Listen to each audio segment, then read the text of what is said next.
காலை வணக்கம். நேற்று வந்து தமிழ்நாடோட ரிசல்ட் வந்து வெளியாயிருக்கு. புதிய சக்தி கட்சியாக வந்து தமிழக வெற்றிக் கழகம் வந்து உருவாகிக்கிறது. புதிய கட்சி வர்றதுக்கு வரவேற்கிறோம்.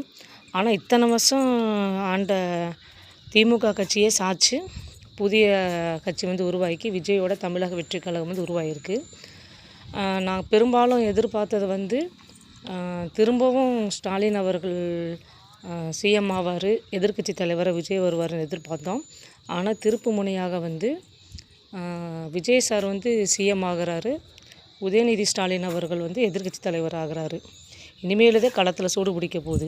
ஏன்னா அவங்க வந்து சிஎம்மாக இருந்து செஞ்ச காட்டிலே ஆளுங்கட்சியாக இருந்து